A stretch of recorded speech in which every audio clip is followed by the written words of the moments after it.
and he submitted a question that I was trying to psych myself into remembering to ask you now, but I actually forgot. I mean, and he served me with a great reminder here.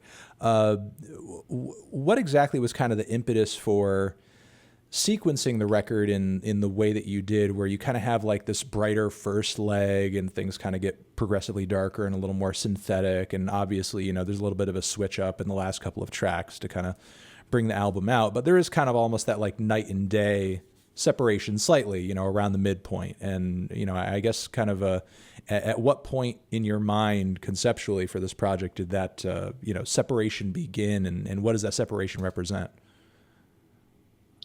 It wasn't necessarily like like a fundamental part of it until I realized that I had these very different sounding songs. And so that kind of just all played into how I shaped the album and the concept. But to begin with, it's because,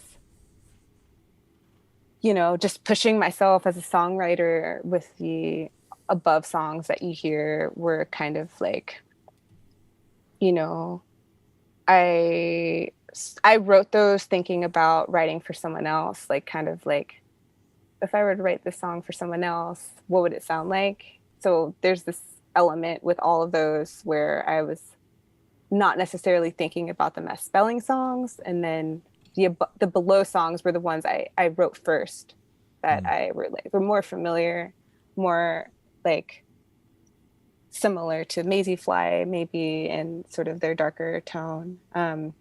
But then, you know, I there is a very I'm very conscious about how I order the tracks, and I want them to feel like an experience that you're going through that you can like kind of live in. So I ordered them very specifically, and you know, there are tracks that didn't make the album that I just took out because I wanted them to go feed off each other in a certain way as you move through them. So yeah, just like that idea of the light of day and the like joy of the above songs, and then as you like delve deeper into sort of the below tracks, I wanted to feel like this like submergence, that you and then, you know, with the last track, Sweet Talk, to kind of feel like you're like coming out the other side, like you're like going through a cycle. And the easiest term. Yeah. Okay.